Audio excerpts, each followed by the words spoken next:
আসসালামু আলাইকুম। Sundarban college of technology এর পক্ষ থেকে সকলকে ধন্যবাদ। চলতি সেমিস্টার অর্থাৎ ফাইন আর্টস এর আসন্ন পরীক্ষার আজকের শেষ ক্লাস। ইতিপূর্বে 10টা ক্লাস নেওয়া হয়েছে এবং সিলেবাস সহ সাজেশন এবং উত্তরপত্র সরবরাহ করা হয়েছে। আজকের জাস্ট একটা ক্লাসের নমুনা নিয়ে এখানে উপস্থিত হয়েছি। তো মূলত আজকের ক্লাসটি হচ্ছে যে আপনাদের জিজ্ঞাসার কোনো কিছু আছে কিনা এই ব্যাপারে মত বিনিময়ের জন্য এই ক্লাসটার ব্যবস্থা করা হয়েছে। তো প্রথমত আমরা এই সিস্টেমেটিক ক্লাসে প্রবেশের পূর্বেই কোনো বিষয়ে জানার কিছু আছে কিনা, যারা অনলাইন ক্লাসে আছে অথবা নাই, যারা নাই তারা আমাকে কমেন্ট করবে। আর যারা ক্লাসে আছে তাদের পক্ষ থেকে আসন্ন পরীক্ষা সংক্রান্ত এবং প্রশ্ন সংক্রান্ত কোনো বিষয়ে কোনো জিজ্ঞাসার আছে কিনা এ ব্যাপারে আমি পরামর্শ করতে চাচ্ছি। তো ক্লাসে একজনকে দেখতে পাচ্ছি, বোধ হয় দুইজনকে দেখতে পাচ্ছি, মনিরুল আর কুকুমনি, দুইজন দেখা যাচ্ছে। তো আপনাদের কিছু জানার আছে এই বিজনেস ইংলিশ পরীক্ষা সংক্রান্ত বিষয়ে অথবা পরীক্ষার মেথড সংক্রান্ত বিষয়ে অথবা অন্য কোনো বিষয়ে কিছু জানার আছে কিনা? স্যার আসসালামু আলাইকুম। ওয়ালাইকুম আসসালাম, বলেন। আহ, স্যার জানার তো অনেক কিছুই থাকে, তারপরেও তো সবকিছু জানা হয় না ওভাবে। তো যেগুলো আমি ইম্পর্টেন্ট। যেটা বলতেছিলাম যে এক দাগ থেকে মানে শুরু করে শেষ পর্যন্ত যে কতগুলো দাগ আছে, এই দাগগুলো যদি আপনি কিভাবে আহ, লিখতে হবে এটা একটু সংক্ষেপে বলে দেন। আমরা এতদিন ক্লাস করছি স্যার, অনেক ক্লাসই করা হয় নাই, এই আচ্ছা, জন্য বলতেছি আর কি। তো আজকে তাহলে আপনার কথা শেষ? জি স্যার। আচ্ছা, তাহলে আজকে আমি একটা মডেল কোশ্চেনের উপরে আলোচনা করি। জি স্যার। মডেল কোশ্চেনের উপরে আলোচনা করলেই এই বিষয়টা আমার মনে হয় স্পষ্ট হয়ে যাবে, নাকি? জি স্যার। তো এখানে আমরা এখন যে প্রশ্নের উপরে আছি, এই যে ক্লাসটার উপরে এখানে আছি, তো এক দাগে যেটা আসবে মাল্টিপল চয়েস, এই বিষয়টা তো এখানে স্পষ্ট দেখা যাচ্ছে, নাকি? মাল্টিপল চয়েস গ্রুপ এ তে জি স্যার। এমসিকিউ আসবে। এই এমসিকিউ 7টা এমসিকিউ আসবে, 7টারই অ্যান্সার করতে হবে। আর অপশন আসবে 3টা। আমার এখানে কিন্তু 4টা অপশন আছে, দেখেন। এতে দ্য অ্যান্টোনাইম ফর স্লথফুল ইজ, এই স্লথফুল শব্দের অর্থ হচ্ছে অলস। এর অ্যান্টোনাইম ওয়ার্ডটা আপনাকে লিখতে হবে। তো এখানে আমাদের অপশনে কিন্তু আমরা 4টা অপশন দিয়েছি, দেখেন, দেখা যাচ্ছে না? এই যে 4টা অপশন আমরা দিয়েছি, এখানে ব্যবহার করেছি। আর আপনাদের অপশন 4টাও আসতে পারে, আবার 3টাও আসতে পারে, তবে এ যাবৎকালে আমি এক দুইবার মাত্র দেখেছি 4টা অপশন দিতে, 3টা অপশনই আসে। তো এখানে আমরা উত্তর লিখব। এখানে উত্তর লেখা আছে কিন্তু অ্যান্সার বি, এনার্জেটিক শব্দের অর্থ হলো কর্মশক্তি সম্পন্ন, এনার্জেটিক শক্তিশালী, কর্মোদ্যমী, এরকম ধরনের অর্থ আসে। এটাকে আমরা 1 নাম্বার দিয়ে এ দিয়ে উত্তর লিখবো। এটা একেবারে ক্লাস বোধ হয় 2 থেকে শুরু করে এভাবেই লিখতে হয়। তো এরকম 7টা প্রশ্ন আসবে, এই 7টারই উত্তর দিতে হবে, 1 মার্কস করে, এখানে 7 মার্কস থাকবে। তাহলে এক দাগের সমস্যা গেল, নাকি? 30 মার্কসের মধ্যে আমার 7 মার্কস কিন্তু এমসিকিউ এ থাকবে। এবং এমসিকিউ এর প্রশ্নগুলোর কোনো ধরাবাঁধা কিন্তু নিয়ম নাই, যে কোনো ধরনের প্রশ্ন আসতে পারে।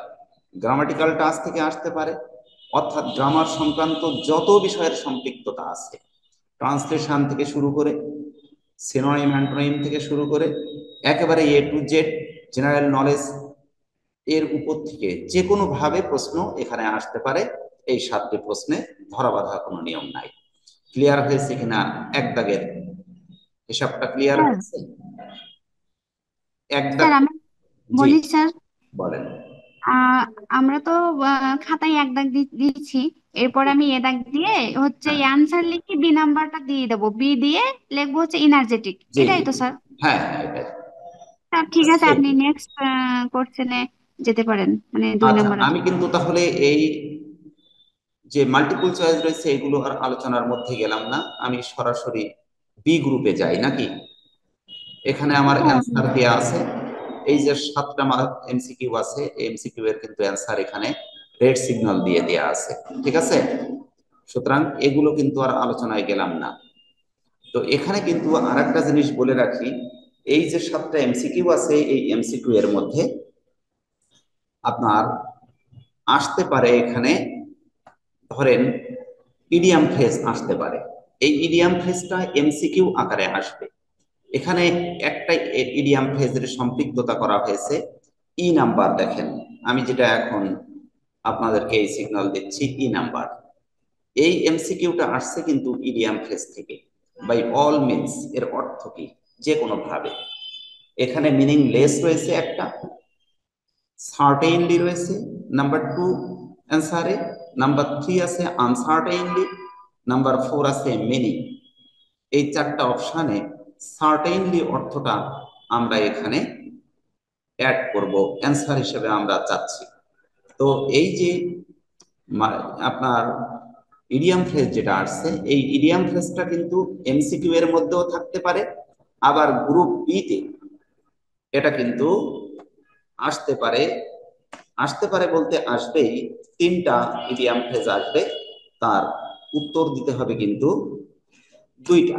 এটা কিন্তু গ্রুপ বি এর কথা বলছি।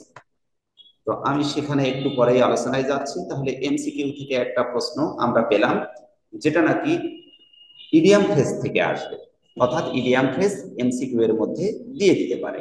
গেল এটা বি নাম্বার, সরি ই নাম্বারটা গেল। এরপরে আমাদের জি নাম্বারে দেখেন, এখানে একটা প্রশ্ন আমরা পাচ্ছি, which of the following is not an economic activities. এর মধ্য থেকে কোনটা অর্থনৈতিক কর্মকাণ্ড না? এই একটা কিন্তু এমসিকিউ এর প্রশ্ন এখানে আমরা দেখতে পাচ্ছি। এই এমসিকিউটা আপনারা দেখতে পাচ্ছেন কি? আমার এই স্ক্রিনটা কি দেখতে পাচ্ছেন? একটু যে কেউ একটু কথা বলেন। আমার এই স্ক্রিন, কম্পিউটারের স্ক্রিনটা কি আপনারা দেখতে পাচ্ছেন আপনাদের ডিভাইসে? হ্যালো, হ্যালো, শুনতে পাচ্ছেন না? জি স্যার, দেখতে পাচ্ছি। দেখতে পাচ্ছেন। তাহলে এই যে প্রশ্নটা এখন রেড সিগন্যাল আমরা দিয়ে রাখছি, which of the following is not an economic activities, এই প্রশ্নটা কিন্তু আসছে। এটা আইসিটি ডিপার্টমেন্টে প্রিভিয়াস যে পরীক্ষা হয়েছে, অর্থাৎ এই বিগত পরীক্ষার আগের পরীক্ষায় এই প্রশ্নটা হয়েছে এমসিকিউ এ, যে কোনটা অর্থনৈতিক কর্মকাণ্ড না। তাহলে এটা কিন্তু একদিক দিয়ে বলা যায় যে জেনারেল নলেজ, এটা বিজনেসের আলোকে, অর্থাৎ বিজনেস ইংলিশের আলোকে এই প্রশ্নটা করা হয়েছে। তো এখানে অপশন দেওয়া হয়েছে 4টা। এ ডক্টর প্র্যাকটিচিং, ডাক্তারের সেবা বা অনুশীলন বা কাজ যাই বলি না কেন। নাম্বার বি, এ লয়ার প্র্যাকটিচিং ল, একজন আইনজীবী তার আইনকে কি করবে? অনুশীলন করবে। নাম্বার সি হচ্ছে a professional cricketer playing cricket, একজন পেশাজীবী খেলোয়াড়, সে ক্রিকেট খেলবে। আর নাম্বার ডি তে এখানে আছে আমাদের, নাম্বার ডি তে আমরা দেখতে পাচ্ছি এ স্টুডেন্ট প্লেইং ক্রিকেট, একজন স্টুডেন্ট শিক্ষার্থী সে ক্রিকেট খেলবে। এই 4টা অপশন এর মধ্যে কোনটা অর্থনৈতিক কর্মকাণ্ড না, ইকোনমিক অ্যাক্টিভিটি না? এটা কিন্তু স্পষ্ট। একজন ছোট্ট বাচ্চার কাছে এই প্রশ্নটা করলে সে বলতে পারবে কোনটা হবে উত্তর এখানে। আমার মনে হয় অপশন ডিটা উত্তর হিসেবে আসতে পারে, কারণ একজন ছাত্র তার কাজ হচ্ছে কি করা? লেখাপড়া করা, অথচ সে ক্রিকেট খেলবে, এটা তার কিন্তু অর্থনৈতিক কর্মকাণ্ড না।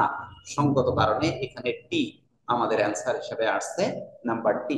এই জাতীয় প্রশ্ন আসতে পারে, যেটা জেনারেল নলেজ। আবার এটা কিন্তু জেনারেল নলেজের মধ্যে বিজনেস ইংলিশের আলোকে। তাহলে আমরা এই প্রশ্নগুলো, 7টা যে প্রশ্ন এখানে আমরা অ্যাড করেছি, এই প্রশ্নগুলো কিন্তু দেখেন, 1 নম্বরে হচ্ছে এই প্রশ্নটা, 1 নম্বর যেটা স্লট ফোর লিখলাম, এটা কিন্তু সিনোনিম অ্যান্টোনিমের একটা প্রশ্ন।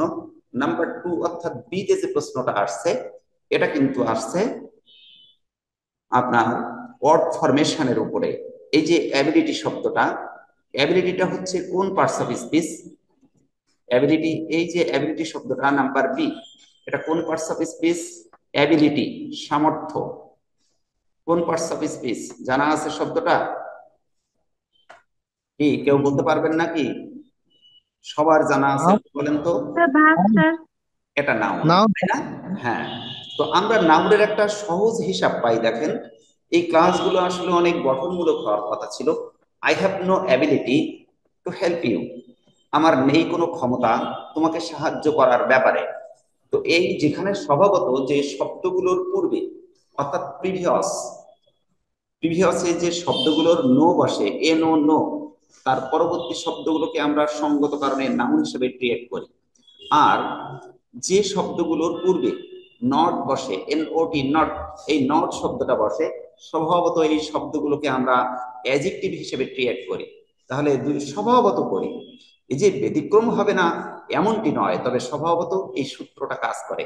নো প্লাস নাউন, এবং নো প্লাস কি বলেছি, নাউন। আর আরেকটা বলতে চাচ্ছি যে নট প্লাস অ্যাডজেক্টিভ, এটা স্বভাবত বসে, এই নিয়মটা স্বভাবত দেখা যায়। নট প্লাস এডিজে অ্যাডজেক্টিভ এই রুলসের উপরে কাজ করতে পারে। যেহেতু এখানে আমরা অ্যাবিলিটি শব্দটাকে নাউন করেছি, এবং অ্যাবিলিটি শব্দটাকে কিন্তু আমরা একটা সেন্টেন্সের মধ্যে ইনসার্ট করে প্রমাণ করার চেষ্টা করেছি যে শব্দটি the word is created as a noun, অর্থাৎ I have no ability to help you. এখানে আমাদের চাচ্ছে কি, what is the verb form of word ability, ability শব্দটির ভার্ব ফর্ম কি? তাহলে এখানে শব্দটা আছে ইনএবল। এমন কিছু শব্দ রয়েছে যে শব্দগুলোর সাফিক্স নয়, অর্থাৎ প্রিফিক্স হিসেবে আমরা প্রিফিক্সে কোনো অক্ষর বা অক্ষর সমষ্টি যোগ করে ওই শব্দটাকে ডাইভার্ট করে আমরা ভার্ব অথবা অন্য কোনো পার্টস অফ স্পিচে নিয়ে যাই ওয়ার্ড ফরমেশনের রুলসে। তো সেরকম একটা শব্দ হচ্ছে অ্যাবিলিটি, যার পূর্বে কিন্তু এখানে আমরা কি যোগ করেছি, ইন, ইএন ইন, এবং A B L E, able, ইনএবল, ই এনটা আমরা প্রিফিক্স হিসাবে যোগ করেছি, এবং আইটাকে ই করে দিয়ে অ্যাডজেক্টিভের সাথে ই এন যোগ করে আমরা এটাকে কিন্তু ভার্ব পজিশনে নিয়ে আসছি। এটা রুলস রয়েছে এরকম একটা। তো আমরা জানি ইনএবল শব্দের অর্থ হলো সক্ষম হওয়া, বা সক্ষম করা যায় বলি না কেন, এই আর কি। তো এই শব্দটা আসছে কিন্তু, এই যে মাল্টিপল চয়েসটা আসছে, এটা কোথা থেকে আসছে? ওয়ার্ড ফরমেশনের উপরে ভিত্তি করে একটা মাল্টিপল চয়েস এখানে আসছে। এরপরে আমরা যদি সি নাম্বার দেখি, what kind of noun is river, river যে শব্দটা রয়েছে, এই রেভার শব্দটা কোন ধরনের নাউন? তাহলে এটা চলে আসছে কোথা থেকে? পার্টস অফ স্পিচ থেকে। কোন ধরনের নাউন? আমরা জানি নাউন কয় প্রকার, নাউন স্বভাবত কয় প্রকার যেন? 4 প্রকার। 4 প্রকার। নাউন প্রধানত কয় প্রকার? নাউন নাউন প্রধানত প্রধানত কয় দুই প্রকার? প্রকার। দুই একটা প্রকার হলো স্যার। কংক্রিট নাউন, আর একটা হচ্ছে অ্যাবস্ট্রাক্ট নাউন। কংক্রিট নাউনটাকে আবার 4 ভাগে ভাগ করা হয় নাকি? জি। নাউন, জি sir. Common noun, collective noun, material noun. তো যাই হোক, আর অ্যাবস্ট্রাক্ট নাউন নামে আরেকটা নাউন রয়েছে। তো আমাদের এখানে যে শব্দটা আসছে রেভার, এই রেভার শব্দটা কোন পার্টস অফ স্পিচ? তো রেভার শব্দটাকে আমরা আসলে এখানে আমরা যেটা সিলেক্ট করেছি, কমন নাউনে সিলেক্ট করেছি না? তো এটা আপনারা দেখবেন, মনে জি হয় এটা স্যার, কমন নাউন হিসেবে আসছে। বুঝতে তো পারছি স্যার। এই কথা বলছেন, কোনো প্রশ্ন? স্যার এটা বুঝতে পেরেছি স্যার। বুঝতে পেরেছেন? তাহলে এই যে প্রশ্নটা আসলো, আমি জাস্ট দেখাচ্ছি যে 7টা মাল্টিপল চয়েস আসবে, কিন্তু 7টা মাল্টিপল চয়েস কিন্তু ভিন্নমুখী, অর্থাৎ এ টু জেড, গ্রামাটিক্যাল সাইড দিয়ে শুরু করে জেনারেল নলেজ পর্যন্ত যে কোনো বিষয় কিন্তু এর ভিতরে কন্টেইন হতে পারে। তো আমরা এটাকে কিন্তু কমন নাউন বলেছি এই ভার্বটাকে। অ্যাবস্ট্রাক্ট নাউনের যদি একটা উদাহরণ চায়, আপনাকে 4টা ফর্ম দিয়ে, আপনাকে 4টা অপশন দিয়ে বললো হোয়াট ইজ বা which is the abstract noun, সেখানে কিন্তু আপনাকে ওই অ্যাবস্ট্রাক্ট নাউনটা সব নাউনগুলোর ভিতরে খুঁজে বের করতে হবে। যেমন আমরা একটা শব্দ বলি অনেস্টি, অনেস্টি এটা হচ্ছে নাউন, কিন্তু এটা কোন নাউন আসলে অনেস্টি শব্দটা? এরকম ধরনের একটা অপশন আপনাদের আসতে পারে। Abstract noun sir. Abstract noun, কারণ অ্যাবস্ট্রাক্ট শব্দের অর্থ হলো গুণবাচক বিশেষ্য, যেটাকে স্পর্শ করা যায় না, শুধুমাত্র কি করা যায়, উপলব্ধি করা যায়। উপলব্ধিযোগ্য যে নাউন গুলো, এগুলো কিন্তু অ্যাবস্ট্রাক্ট নাউন। সঙ্গত কারণে এরকম ধরনের আবার আপনাদের এই যে এ আসতে পারে, মাল্টিপল চয়েসের মধ্যে আসতে পারে। গেল এটা। এরপরে ডি নাম্বার যেটা রয়েছে, find out the active form of the sentence. তাহলে এখানে কিন্তু আমরা একটা ভয়েসের মাল্টিপল চয়েস পেয়েছি। By whom can our country be saved, by whom কার দ্বারা, can our country be saved আমাদের এই দেশটা সেভ হতে পারে। এই আপনি এটা বন্ধ করেন, আপনার ভিডিওটা বন্ধ করেন, ভিডিও, এই যে ভিডিওটা বন্ধ করেন, অডিও চালু করেন, ভিডিওটা বন্ধ করে দেন। তো যাই হোক, যেটা বলছিলাম যে এখানে কিন্তু ভয়েস চেঞ্জের উপরে একটা মাল্টিপল চয়েস আসছে। By whom can our country be saved, কার দ্বারা আমাদের এই দেশটা সেভ হতে পারে, নিরাপদ হতে পারে। এখানে কিন্তু এই সেন্টেন্সটা রয়েছে বাই হুম যুক্ত এবং এটা ইন্ট্রোগেটিভ সেন্টেন্স। সো এর রুলস অনুযায়ী who can save our country এটা আসবে। আপনারা রুলসটা ভালো করেই জানেন। আমি আজকে শেষ ক্লাসে রুলস এর উপরে আর কথা বলতে চাচ্ছি না। তাহলে একটা ভয়েস চেঞ্জ আসলো, এখানে ন্যারেশনও আসতে পারে। ই নাম্বারটা কিন্তু আমরা আলোচনা করেছি, এটা ইডিয়াম ফ্রেজ। এফ নাম্বারটা আমরা আলোচনা করিনি, দেখি এফটাই কি আসছে। Many accident at the factory, at the factory অর্থাৎ একটা ফ্যাক্টরিতে অনেকগুলো অ্যাক্সিডেন্ট, দুর্ঘটনা। Gap workers don't read warning saying are caused because workers do not read warning sign. অনেক ফ্যাক্টরিতে, অনেক কর্মশালাতে, ফ্যাক্টরিগুলোতে অ্যাক্সিডেন্ট বা দুর্ঘটনা ঘটতে পারে। আর কস্ট এর কারণ, দুর্ঘটনার কারণটা হচ্ছে কি, বিকজ কারণ হচ্ছে কি, workers do not read warning sign, কারণ ওয়ার্কাররা ওয়ার্নিং সাইন গুলো তারা স্টাডি করে না, তাই। তো এখানে লেখা আছে দেখেন, are cost because number A, number B তে আছে is the cause of, number C তে আছে are caused by, number D তে আছে আর এ কজ অফ। তাহলে এই কয়টার ভিতরে, এই যে অপশনগুলোর মধ্যে কোনটাকে আমরা গ্রহণ করব? তো এখানে মেনি অ্যাক্সিডেন্টস অনেকগুলো দুর্ঘটনা, এখানে কিন্তু এট দ্য ফ্যাক্টরি একটা ফ্যাক্টরির অনেকগুলো দুর্ঘটনা। তো এটা কিন্তু প্লুরাল ফর্মে রয়েছে, সো দ্যাট এর ভার্বটাকে কিন্তু আমরা প্লুরাল ফর্ম হিসেবে নিব। এটা হচ্ছে রুলস।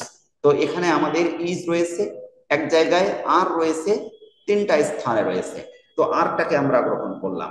আরটাকে গ্রহণ করার পরে আমরা দেখব পরবর্তী অংশটা, আমরা ভার্ব থ্রি পজিশন কিন্তু দুইটায় রয়েছে। যেহেতু ভার্ব থ্রি পজিশনকে আমরা গ্রহণ করব, নাম্বার এ তে আছে কস্ট, ভার্ব থ্রিটা গ্রহণ করব, এটা হয় কারণ। তাহলে নাম্বার সি তে রয়েছে কস্ট, এরপরে হচ্ছে আমাদের নাম্বার ডি তে রয়েছে কজ, এটাকে আমরা নিব না, তাহলে এটা বাদ দিয়ে দিলাম। এখন এ এবং সি এর ভিতরে একটা কিন্তু কন্ট্রাডিকশন এখানে আলটিমেটলি দেখা দিয়েছে। তাহলে এটা হয় কারণ ওয়ার্কারদের, বিকজ এটা হয় কারণ, সরি, হয় কস্ট কারণ, বিকজ কারণটা হচ্ছে কি, workers do not read warning sign, কারণ ওয়ার্কাররা ওয়ার্নিং সাইনটাকে অধ্যয়ন করে না। এই যে সেন্টেন্সটা many accident at the factory, এই সেন্টেন্সটাকে সিম্পল, কম্পাউন্ড না কমপ্লেক্স, এটা আমাদেরকে আগে চিন্তা করতে হবে। এটা কি সিম্পল, কম্পাউন্ড না কমপ্লেক্স? তারপরে আমরা রুলসটা কিন্তু খুঁজে বের করার চেষ্টা করব। কোন সেন্টেন্স এটা, এটা আমাদেরকে আগে ভাবতে হবে। কি কে বলতে পারবেন এটা কোন sentence? Simple, complex compound, sir, complex এর কমপ্লেক্স, মধ্যে? জি, কমপ্লেক্স স্যার। Complex sentence. এখন বিকজ যদি এখানে না থাকতো তাহলে আমরা কি করতাম? বিকজ কি এখানে ইনসার্ট করে আমরা সেন্টেন্সটাকে কমপ্লেক্স করার চেষ্টা করতাম। যদি আমরা আর এ কজ অফ এটা ব্যবহার করি, জাস্ট এগুলো কিন্তু অনেক আলোচনার বিষয়, এই ক্লাসগুলোতে আসলে এভাবে কিন্তু ডিটেলস আলোচনা করা হয় না, কারণ অতি সংক্ষিপ্ত কয়েকটা ক্লাস নিয়ে এটা সেরে দিতে হয়, যে কারণে এই সুযোগটা হয়ে ওঠে না। দেখেন, আর কজ অফ এটাকে আমরা এখানে ইনসার্ট করলাম, তাহলে কি এই সেন্টেন্সটা তখন কোন সেন্টেন্স হবে? এটা কি কমপ্লেক্স হবে না অন্য কোনো সেন্টেন্স হয়ে যাবে? এই যে আর কজ অফ, এখানে আমরা এটাকে উত্তর হিসেবে নিব না, জাস্ট আমরা এটাকে ব্যবহার করে চেষ্টা করছি, try to find out the right situation of this sentence, এটা আমরা চেষ্টা করছি। তো আর কজ অফ দিলাম, তখন এই সেন্টেন্সটা কোন সেন্টেন্স হবে? Sir simple. সিম্পল, জি। তো সিম্পল সেন্টেন্স এখানে হয়ে গেছে আর কজ অফ দেওয়ার কারণে। কিন্তু এই সেন্টেন্সটা সিম্পল হতে গেলে আর কজ অফ যখন আমরা ব্যবহার করলাম তখন কিন্তু সিম্পল হতে গেলে এখানে আর একটা অবস্থা তৈরি হয়েছে। দেখেন এখানে যে ডু নট রিড, তাহলে এই অংশটাকে আপনি কোন সেন্টেন্স ধরবেন? জাস্ট একটু ডিপে যাচ্ছি, হালকা, খুব কঠিন না। এই অংশটাকে আপনারা কি ফাইনাইট ভার্ব ধরবেন না নন ফাইনাইট ভার্ব ধরবেন? এই যে do not read are cause, তাহলে একটা স্যার সিম্পল সেন্টেন্স ফাইনাইট কি করতে হবে। Finite verb? একটু অপেক্ষা, জাস্ট একটু, শেষ ক্লাস তো। তো একটা সিম্পল সেন্টেন্সে কি একের অধিক ফাইনাইট ভার্ব থাকতে পারে? না স্যার, পারবে না। তাহলে এই সেন্টেন্সটাকে আদৌ সিম্পল সেন্টেন্স করা যাবে না, না যাবে? যাবে না স্যার। যদি the sentence is treated as a simple, then the main verb is only one. The others are treated as a non-finite. But in this sentence, the two main verb is obvious. আমার কথা কি clear হয়েছে কিনা? এটা obvious, স্পষ্ট হয়ে আছে দুইটা মেন ভার্ব। সঙ্গত কারণে এই সেন্টেন্সটাকে কোনো অবস্থাতেই কি করা যাবে না, সিম্পল সেন্টেন্স হিসেবে ক্রিয়েট করা যাবে না। এটাকে must be created as A complex sentence. এবং যখন আমরা এই সেন্টেন্সটাকে কমপ্লেক্স করার চেষ্টা করব তখন আমাদেরকে must be insert in this position because, কারণ because the word because is created as a sign of complex. Clear কিনা? আমি কি ক্লিয়ার করতে পেরেছি বিষয়টা? এই রুলস এর উপরে কিন্তু আর আমার তিনটা স্থানে রয়েছে। Are caused by occurs, are caused by occurs, এটা কিন্তু আমরা ব্যবহার করতে পারতাম, বাট সেন্টেন্সটা যেহেতু কমপ্লেক্স সঙ্গত কারণে এখানে বিকল্পযুক্ত যে প্লুরাল পার্টটা রয়েছে এই প্লুরাল পার্টটাকে আমরা অবশ্যই এখানে উত্তর হিসেবে গ্রহণ করব। সো আমরা কিন্তু নাম্বার এ এটাকে কিন্তু আমরা উত্তর হিসেবে গ্রহণ করছি, কারণ এটা হচ্ছে কমপ্লেক্স সেন্টেন্স। কারণ এই সেন্টেন্সের মধ্যে আলটিমেটলি আমাদের কয়টা আছে? দুইটা কিন্তু কি ভার্ব রয়েছে? দুইটা ফাইনাইট ভার্ব রয়েছে। যেহেতু ফাইনাইট ভার্বটাকে আমরা কোনো অবস্থাতে নন ফাইনাইট করতে পারবো না, এ কারণে আমাদের এই ভার্বটাকে আমাদের দুইটাকে ফাইনাইট রেখে আমাদের কি করতে হবে? দুইটাকে ফাইনাইট রেখে আমরা এটাকে কমপ্লেক্স সেন্টেন্সের সাইন দিয়ে সেন্টেন্সটাকে কারেক্ট করব। এই জন্য আর কস্ট বিকজ অর্থাৎ do not read warning sign, তারা ওয়ার্নিং সাইন পড়ে না। এই কারণে অনেকগুলো ফ্যাক্টরিতে দুর্ঘটনা সংঘটিত হয়। তো ঠিক আছে, আপনাদের কিছু জিজ্ঞাসা আছে কিনা? এই যে সেন্টেন্সটা সংক্ষিপ্ত পরিসরে আলোচনা করলাম এর উপরে কোনো জিজ্ঞাসা আছে কিনা? যেহেতু এভাবে গ্রামাটিক্যাল টাচ আপনাদের দেখাতে পারি না, কারণ এভাবে গ্রামাটিক্যাল টাচ কিন্তু আপনাদের সিলেবাসের সাথে সম্পৃক্ত না। টোটাল গ্রামারটা এর সাথে অ্যাড করা অল্প একটু জায়গায়। তো আর কোনো কথা আপনাদের জানার আছে কিনা? কথা বলেন কেউ, কিছু জানার আছে এই বিষয়ের উপরে? না আর স্যার। প্রশ্ন আছে কিনা? না স্যার। নাই। তাহলে আমরা নেক্সট জায়গায় যাচ্ছি। আমরা এখানে দেখব গ্রুপ বি। তাহলে গ্রুপ এ তে কিন্তু 30 মার্কসের ভিতরে 7 স্যার, মার্কস। জি বলেন। আমি তো উপরে মানে দেখছি এই মডেলটাই অ্যান্টোনিম আছে, ফ্রেজ আছে, এরপর হচ্ছে ভয়েস আছে, নাউন আছে, আর জি একটা ভার্ব আছে স্যার। জি, আর অন্য কোনো গ্রামার থেকে থেকে আসতে পারে? যে কোনো গ্রামার, আমি এক কথায় বলি, তুই এ টু জেড ন্যারেশন দিয়ে দিতে পারে, ওয়ার্ড মিনিং দিয়ে দিতে পারে, যে কোনো। তবে এরকম জাতীয় প্রশ্ন হবে, এরকমই সিনোনিম অ্যান্টোনিম একটা আসলো, ইডিয়াম ফ্রেজ থেকে অবশ্যই একটা পাবেন। আমার যা ধারণা এ পর্যন্ত, আমার যে আজ প্রায় 10 বছরের মতো যে মানে আমার অভিজ্ঞতায় বলে, ইডিয়াম ফ্রেজ থেকে একটা আসবে, সিনোনিম অ্যান্টোনিম থেকে একটা আসবে, এবং জেনারেল নলেজ যেটা আছে বিজনেসের উপরে এখান থেকে একটা আসবে। এই 3-4টা প্রশ্ন স্বভাবতই আসে। তবে আমি যে সলিউশনটা আপনাদের দিয়েছি গ্রুপে, এই সলিউশনটা একটু এক নজরে দেখেন। এখান থেকে গোটা 4 প্রশ্ন আপনারা পাবেন আশা করা যায়, আমার যতদূর অভিজ্ঞতায় বলে। একটা সলিউশন পেয়েছেন না আপনারা? আপনাদের গ্রুপে একটা সলিউশন দিয়ে দিয়েছি আমি, পেয়েছেন জি নাকি? এটা স্যার। জি জি। পেয়েছেন? ওইটা একটু এক নজরে দেখে রেখেন এখান থেকে। পেপ আকারে জি বলেন। পিডিএফ আকারে দিয়ে যেটা দিয়েছেন স্যার। হ্যাঁ হ্যাঁ, পিডিএফ আকারে দিয়েছি, দেখবেন অনেকগুলো মাল্টিপল চয়েস আছে। ওটা এক নজরে দেখে কয়টা? রাখলে এখান থেকে 4টা প্রশ্ন আমার যতদূর অভিজ্ঞতায় বলে 7টার মধ্যে 4টা প্রশ্নের মধ্য থেকে ইনশাআল্লাহ আসবে, আশা করা যায়। এক নজরে একবার একটু দেখে রেখেন বিষয়টা।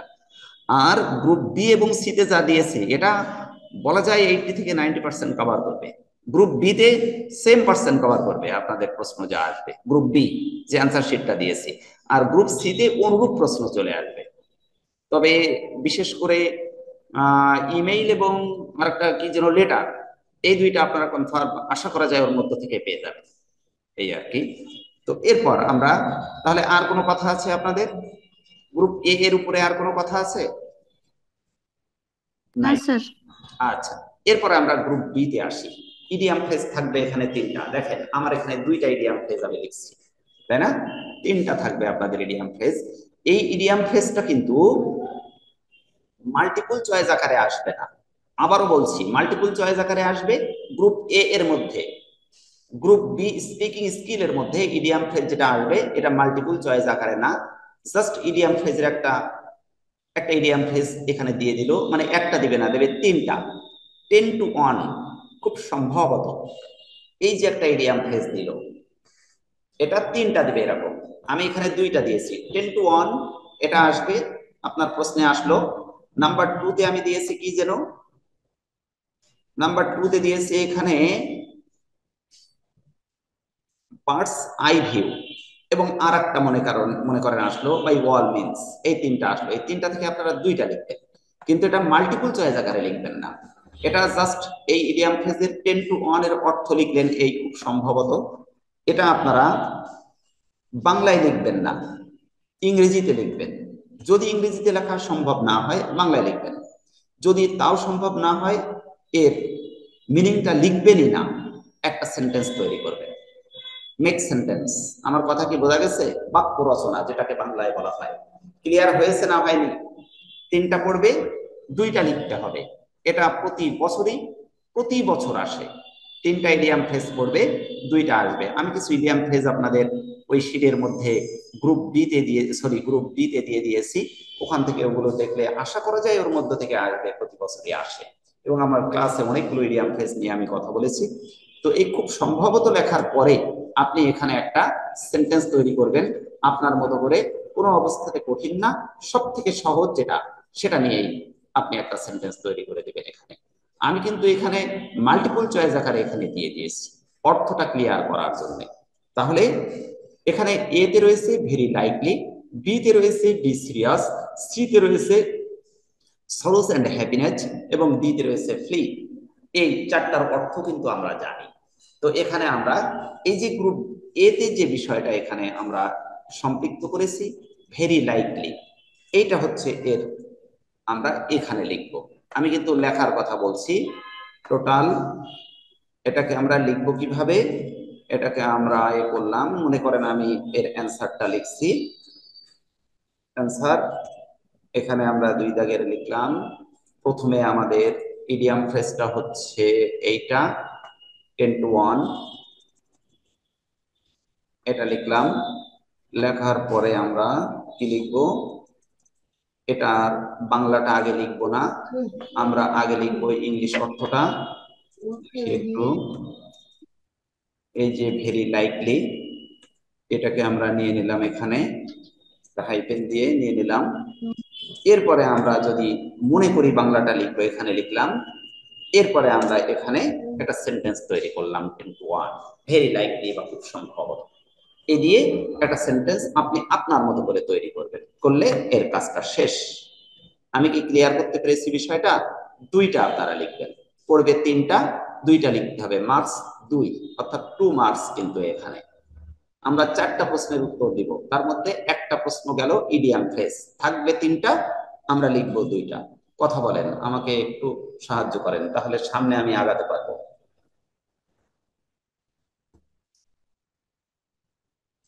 কি নাজমুল হোসাইন সাহেব, কিছু বলেন? শুনতে পাচ্ছেন আমার কথা? শুনতে পাচ্ছেন? কেউ একজন কথা বলেন, কথা না বললে আমি সামনে যেতে পারছি না। আপনাকে শোনা যাচ্ছে, আপনি নেক্সট যেতে। শোনা যাচ্ছে না? আমার কথা শোনা যাচ্ছে না? জি স্যার, সুন্দরভাবে শোনা যাচ্ছে। আপনি আপনার কার্যক্রম চালান স্যার। আচ্ছা, ঠিক আছে। তাহলে আমরা কিন্তু এখানে গ্রুপ বি তে কি পেয়েছি, তিনটা ইডিয়াম ফ্রেজ আসবে, তিনটা থেকে আমরা দুইটা লিখব, এবং লেখার ধরনটা কিন্তু আলটিমেটলি আমি এখানে দিয়ে দিয়েছি। এটা হচ্ছে, এটাকে আমরা ডিলিট করে দিই, ডিলিট করে দিলাম।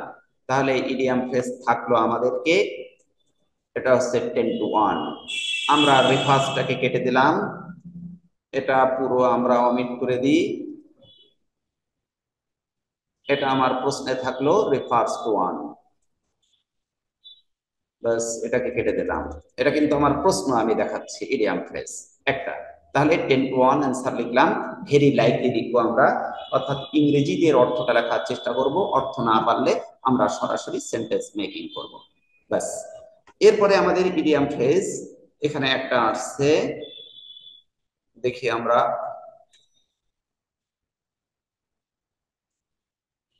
দেখেন এখানে একটা ইডিয়াম ফ্রেজ আমরা পেয়েছি, বার্ডস আই ভিউ। আমরা এখানে নিয়ে গেলাম, প্রশ্ন আর একটাই, একটা প্রশ্ন। তাহলে এটাকেও ঠিক একই ভাবে আমরা লিখবো। দেখি, বার্ডস আই ভিউ,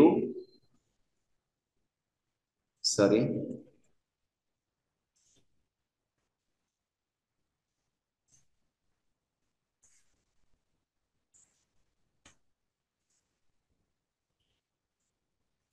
অ্যান্সার। এখানে এটাকে আমরা বার্ডস আই ভিউটাকে নিয়ে আসি, এখানে আমরা লিখবো বার্ডস আই ভিউ। এরপরে আমরা ইংরেজিতে কিন্তু এর অর্থটা দিয়ে দিয়েছি, তারপরে আমরা বাংলায় অর্থটা দিয়ে দিলাম। তারপরে আমাদের এখানে সেন্টেন্স মেকিং করব। আপনি আপনার নিজের মতো করে মেক সেন্টেন্স করবেন, মেক সেন্টেন্স। ব্যাস, এখানে একটা করে দিবেন, শেষ। তাহলে আমাদের এখানে কাজটা শেষ হয়ে গেল। দেখেন এখানে রাফ আইডিয়া কথাটা আমরা লিখছি, আর a view from a high angle or a panoramic perspective, এটা অনেক কঠিন হয়ে গেছে। তো আমরা সহজ করার জন্য এই যে শব্দটাকে ইংরেজি অর্থ হিসাবে ব্যবহার করতে পারবো, অর দিয়ে দিলাম। তাহলে আমার কথা হচ্ছে যেটা সব থেকে সহজ সেটা করব, লিখতে যে কোনো অবস্থাতে যেন কঠিন করার জন্য ভুল না করি, এই বিষয়টা খেয়াল করতে হবে। নাম্বার 2, আমি যে কথাটা বলতে চাচ্ছি, আপনারা যখন এনটিআরসির পরীক্ষা দেবেন অথবা অন্য কোনো চাকরির পরীক্ষা দেবেন, তখন কিন্তু এবারও যে কাজটা করছে, এই যে ইংরেজি যেটা, এইটার বারবারই ওরা ধাক্কায়, মানে ইংলিশটার পজিশনটা আসলে কোথায় আছে, এখান থেকেই আপনার বিশেষ করে ভাইবা বলে কিন্তু প্রশ্ন বেশি করে।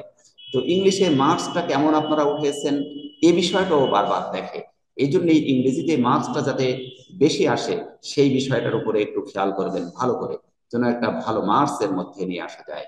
আমরা ইন্টারনাল যে মার্কস গুলো আছে এগুলো তো আমি নিজে দিয়েই দেই আপনাদের, এখানে কার্পণ্য করার কোনো সুযোগ নাই, বা আমরা করবো না দেও।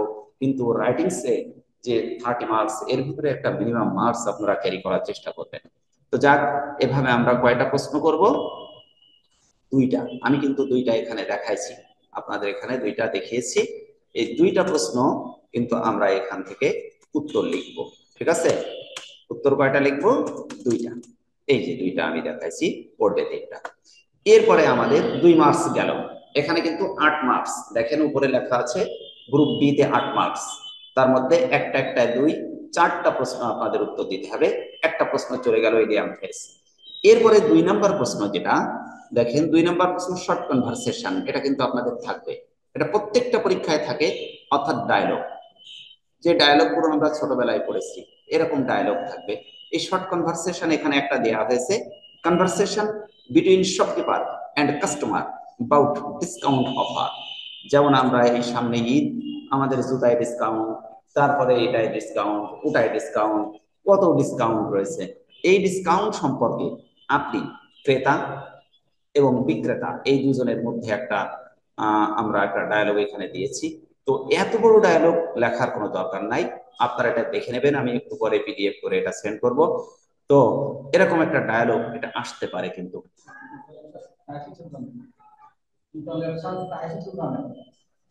তো কি কিছু বলতে হবে এই খানিকক্ষণ পরে কেন কথা বলছে যেটা বলছে যাও। আচ্ছা, তো আমরা যেটা দেখছি এখানে দেখেন বিষয়টা যে এখানে কিন্তু যে এটা আসছে অর্থাৎ ডায়লগটা আসছে এটা শর্ট কনভারসেশন বলা হয়। এই ডায়লগগুলো এত বড় দরকার নাই। আপনি আপনার ভাষায় খুব সংক্ষিপ্ত ভাবে সহজ ওয়ার্ড ব্যবহার করে আপনার ডায়লগটা আপনি শেষ করবেন। এখানে আর 2 মার্কস গেল 4। আর 2টা প্রশ্ন থাকলো। গ্রুপ বি তে আপনারা একটু দেখবেন সলিউশনে যদি কোনো সমস্যা হয় এর পরেও আমাকে রাত 8টার পরে আমাকে হোয়াটসঅ্যাপে নোট করবেন। আমি সরাসরি কথা বলবো যে কোনো দিন যে কোনো সময় রাত 8টার পরে, কিন্তু 8টা থেকে 11টা এর মধ্যে যে কোনো সময় আমাকে কল করবেন। আমি আমার ল্যাপটপটা বা আমার কম্পিউটার নিয়ে সামনে রেখে আপনাদের সমস্যার সমাধান করার আমি চেষ্টা করব। তাহলে এখানে গ্রুপ বি তে আমার প্রশ্ন থাকবে কয়টা বলছিলাম? 4টা। এই 2টা কনফার্ম থাকবে, তাহলে 4 মার্কস কিন্তু চলে গেল। এরপর আমাদের কি হবে? 4 মার্কস চলে গেল। এরপর যে জিনিসটা হচ্ছে আর 2টা প্রশ্ন থাকলো। এই 2টা প্রশ্ন বিভিন্ন মুখী প্রশ্ন থাকতে পারে, ভিন্ন ভিন্ন আঙ্গিকে প্রশ্ন আসতে পারে। আমি একটা সাজেশন দিয়েছি আপনাদের, সাজেশনটা যদি কেউ না পান তাহলে আমাকে রাত 9টার পরে 8টার পরে নক করেন, আমি সাজেশনটা আপনাদের পার্সোনাল লিঙ্কে আমি দিয়ে দেবো। তখন এই সাজেশনটা দেখবেন, ওখানে 10 থেকে 12টা ছোট্ট ছোট্ট প্রশ্ন দেওয়া আছে। ওই প্রশ্নগুলোর মধ্যে থেকে 2টা প্রশ্ন আপনারা পাবেন কনফার্ম ইনশাল্লাহ। ওর বাইরে কোনো প্রশ্ন আপনাদের দেখার কোনো দরকার নাই। আমি যে সাজেশন দিয়েছি এবং অ্যান্সার শিট দিয়েছি গ্রুপ বি তে, এটা এনাফ। একবার পড়বেন, পড়ে যদি না বুঝতে পারেন আমাকে ফোন করবেন, আমি সামনে ডিভাইস নিয়ে আপনাদের প্রশ্নের উত্তর দেওয়ার চেষ্টা করবো ইনশাআল্লাহ। তাহলে এই 2টা কিন্তু কনফার্ম থাকছে গ্রুপ বি তে। গ্রুপ বির নাম্বার 1 হচ্ছে ইডিয়াম ফ্রেজ 2টা, আর এখানে হচ্ছে পরবর্তী প্রশ্ন একটা ডায়লগ অথবা শর্ট কনভারসেশন। 4 চলে গেল, আর 2টা প্রশ্ন ওখানে আপনার সাজেশন থেকে অথবা আমার সলিউশন থেকে আপনারা পেয়ে যাবেন। ওখানে স্পষ্ট করে সুন্দর করে আমি উত্তরগুলো লিখে দিয়েছি। এরপর গ্রুপ সি। গ্রুপ সি তে অপশন আছে, এখানে 4টা প্রশ্ন থাকবে, 3টা প্রশ্নের উত্তর দিতে হবে। 4টা প্রশ্ন থাকবে, কয়টা প্রশ্নের উত্তর দেব? 3টা প্রশ্ন। দেখেন কমপ্লেইন লেটার এখানে একটা আমি দিয়ে দিয়েছি, এই কমপ্লেইন লেটারটা আপনাদের অ্যান্সার শিটেও দেওয়া আছে। কমপ্লেইন লেটার, কমপ্লেইন করছেন, আপনার কিছু মেটেরিয়ালস গেছে আপনার দোকানে বা আপনি ব্যবসায়ী আপনার কাছে গিয়েছে কিন্তু কিছু নষ্ট আছে। এই কমপ্লেইন লেটারটা কিভাবে লিখবেন এটা আপনার মতো করে লিখবেন। একটা ফরম্যাট এখানে দেওয়া আছে, ফরম্যাটটা দেখে নেবেন। তো গ্রুপ সি তে যে বিষয়টা 4টা প্রশ্ন থাকবে, এর মধ্যে আমরা নাম্বার 1-এ বলি 1 নম্বরে প্যারাগ্রাফ থাকবে। আমি কয়েকটা প্যারাগ্রাফের সাজেশন দিয়েছি। নাম্বার 2 তে থাকবে রাইটিং লেটার। নাম্বার 3 তে থাকবে email.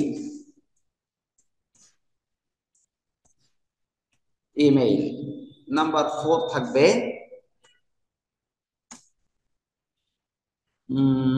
Paragraph, writing letter, email.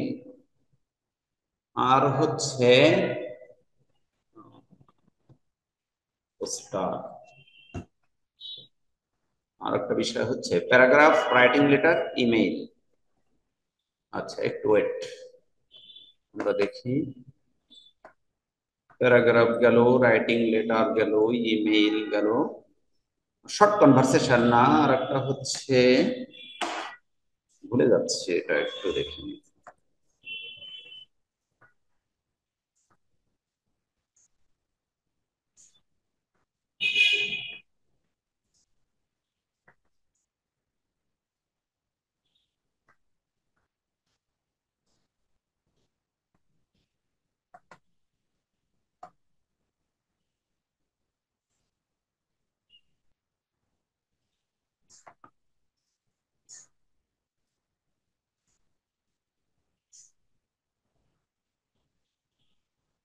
Progress report, আর একটা থাকবে প্রোগ্রেস রিপোর্ট।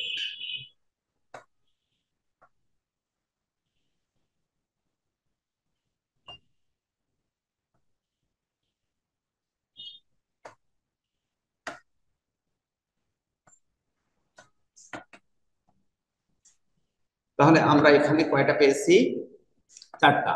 নাম্বার 1 হচ্ছে রাইটিং লেটার, নাম্বার 2 হচ্ছে আমাদের ইমেইল, সরি নাম্বার 1 হচ্ছে আমাদের প্যারাগ্রাফ, নাম্বার 2 হচ্ছে রাইটিং লেটার, নাম্বার 3 হচ্ছে ইমেইল, এবং নাম্বার 4 হচ্ছে প্রোগ্রেস রিপোর্ট।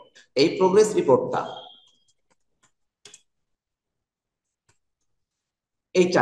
এই চারটার মধ্য থেকে আপনারা কয়টা লিখবেন? 3টা লিখবেন। তিনটায় হচ্ছে 15 মার্কস আছে। তিনটায় কয় মার্কস বললাম? 15 মার্কস। প্রত্যেকটায় 5 5 মার্কস আছে এখানে, 5 করে। তো আমরা যখন দেখবো যে এখানে আমাদের প্যারাগ্রাফ লেখাটা কঠিন হয়ে যাচ্ছে, অনেক সময় প্যারাগ্রাফ আননোন আসতে পারে, যে 10টা বোধহয় আমি প্যারাগ্রাফ এখানে দিয়েছি, এই প্যারাগ্রাফের মধ্যে আসার সম্ভাবনা বেশি, অর্থাৎ ইম্পর্টেন্স অফ বিজনেস ইংলিশ, এরকম ধরনের প্যারাগ্রাফটা এবার অনেকটা ইম্পর্টেন্ট বলে মনে হয়।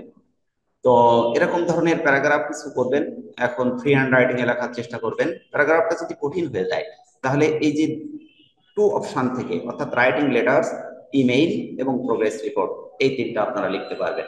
প্রোগ্রেস রিপোর্টের উপরে একটা সাজেশন এবং সলিউশন আমি দিয়ে দিয়েছি গ্রুপ সি তে যেটা রয়েছে। এই প্রোগ্রেস রিপোর্ট গুলো দেখলেই এনাফ, এর বাইরে দেয়াল আর বোধহয় প্রয়োজন হবে না। তো এই প্রোগ্রেস রিপোর্টটা কিন্তু 2 আঙ্গিকে আসতে পারে। একটা হলো মেক এ প্রোগ্রেস রিপোর্ট, খেয়াল করেন, এটা দেখার দরকার আছে। Make a progress report. আর একটা আসতে পারে, আর একটা আঙ্গিকে রাইট এ প্রোগ্রেস রিপোর্ট।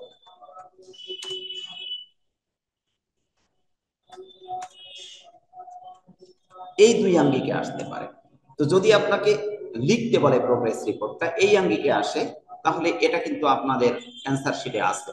আপনি 5 থেকে 6 লাইন একটা প্রোগ্রেস রিপোর্ট লিখবেন, সেটা স্টুডেন্টশিপের উপরে আসতে পারে অথবা বিজনেস পারপাস আসতে পারে। আর যদি তৈরি করতে বলে, সেক্ষেত্রেও দুটো ফরম্যাট দেখবেন সলিউশনে দেওয়া আছে।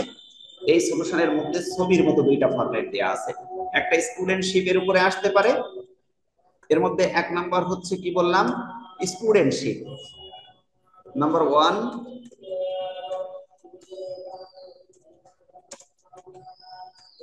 স্টুডেন্টশিপ, আর নাম্বার 2 হচ্ছে বিজনেসের উপরে আসতে পারে।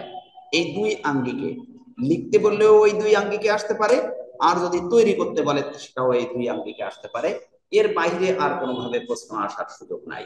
তো এই বিষয়গুলো আমরা তাহলে এখানে 15 মার্কস পেলাম নাম্বার গ্রুপ সি তে, আর গ্রুপ আমাদের বি তে পেলাম কত মার্কস? গ্রুপ বি তে পেলাম 8, আর গ্রুপ এ তে পেলাম 7। এই 30 মার্কস, 30 মার্কসের ভিতরে কিন্তু 11 আপনাদের পেতে হবে। 11 পেলে পাস মার্কস, 11 নিচে পেলে কিন্তু আপনারা পাস করতে পারবেন না, যতই এখানে নাম্বার পান না কেন। তো এই 11 মার্কস, 11 মার্কসটা কিন্তু আপনাদের কনসিয়াসলি অত্যন্ত সচেতন ভাবে এটাকে মানে তৈরি করার চেষ্টা করবেন। আর একটা বিষয় হচ্ছে, যখন পরীক্ষা দিবেন, আমাদের এই প্রতিষ্ঠানের পাশে, এই প্রতিষ্ঠানে যেহেতু আপনারা এসেছেন, আপনারা জানেন বোধহয় ফাইনাল না আপনাদের পরীক্ষা, এটা চূড়ান্ত পরীক্ষা না ফার্স্ট সেমিস্টার? এটা কি চূড়ান্ত পরীক্ষা না?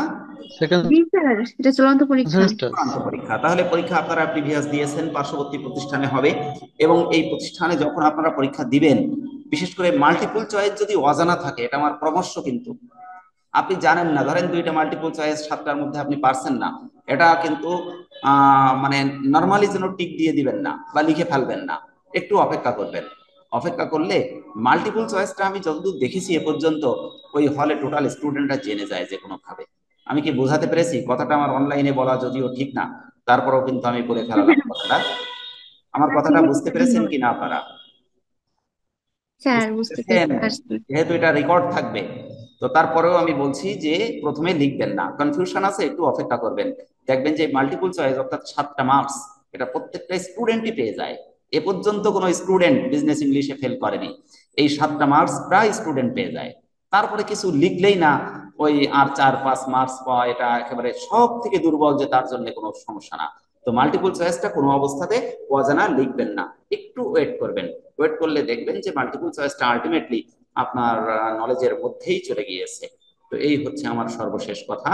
তো আজকে ক্লাস এখানে সমাপ্ত করব, এবং আর ক্লাস কিন্তু এই বিজনেস ইংলিশের উপরে যেতে চাচ্ছি না। যদি কোনো প্রশ্ন থাকে তাহলে আপনারা আমাকে ফোনে কথা বলবেন, আর যদি ক্লাসের কোনো প্রয়োজন হয় সেটাও বলবেন, আমি ক্লাস নিব। আর হচ্ছে আজকের কোনো স্যার, ব্যাপারে আপনাদের কোনো জানার আছে কিনা এই বিষয়টা স্যার আমাকে। আজকের প্রশ্নটা একটু গ্রুপে দিয়ে দিন স্যার, আজকে যে প্রশ্নটা মানে সলভ করছেন এটা। আজকে যেটা করলাম, জি স্যার। আচ্ছা ঠিক আছে, আমি গ্রুপে সন্ধ্যার পরে ইনশাল্লাহ দিয়ে দেবো, এখন না। মাগরিবের পরে আমি যখন টেবিলে বসবো আমার মনে থাকবে তখনই আমি দিয়ে দেব। এবং আমাকে কোনো প্রয়োজন হলে আপনারা 8টার পরে ফোন দেবেন হোয়াটসঅ্যাপে। হোয়াটসঅ্যাপ নাম্বার আছে না আমার? আছে। স্যার আমার তো নেই স্যার, আপনি যদি এখন নাম্বারটা সেভেন দিতেন sir. Zero one seven four zero এই যে আপনি স্ক্রিন দেখতে পাচ্ছেন, জি স্যার। এই যে নাম্বারটা লিখে দিয়েছি, এটা হচ্ছে হোয়াটসঅ্যাপ নাম্বার। এই নাম্বারটায় ফোন দিবেন 8টার পর থেকে 11টা পর্যন্ত, যে কোনো সময় যে কোনো সমস্যা, এই সাবজেক্ট সংক্রান্ত যে কোনো সমস্যা সমাধান করতে আমি ট্রাই করব আপনাদের ফোন রিসিভ করে তার উত্তর দেওয়ার ইনশাআল্লাহ। আর যেটা যখন প্রয়োজন হয় আমার সাথে শেয়ার করবেন। আর আপনাদের ইন কোর্স পরীক্ষার একটা প্রশ্ন আমি এর মধ্যে আপনাদের গ্রুপে দিয়ে দেব। আপনারা এই ডিভাইসের মধ্যে এই পরীক্ষাটা আপনারা দিয়ে দিয়েন, যাতে আমার নাম্বারটা দিতে সুবিধা হয়। তো এটা মনে করবেন না যে পরীক্ষাটা দিবই না, পরীক্ষা না দিলেও আমি মার্কস দিব, দিলেও মার্কস দিব, কিন্তু না দিলে যেমন দেব, দিলে তেমন দিয়ে দেবো না, সোজা হিসাব। আমার কথা কি ক্লিয়ার হয়েছে? শুনতে পেয়েছেন?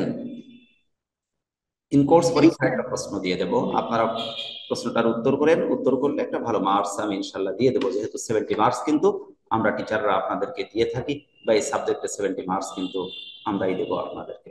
তো ঠিক আছে, এ পর্যন্ত। আর কিছু জিজ্ঞাসার আছে? স্যার ধন্যবাদ স্যার। জি। তো ঠিক আছে, এ পর্যন্ত। ধন্যবাদ সকলকে, আজকে এ পর্যন্তই। এবং বিজনেস ইংলিশের ক্লাস এখানে সমাপ্ত ঘোষণা করা হলো। তো সকলে ভালো থাকেন।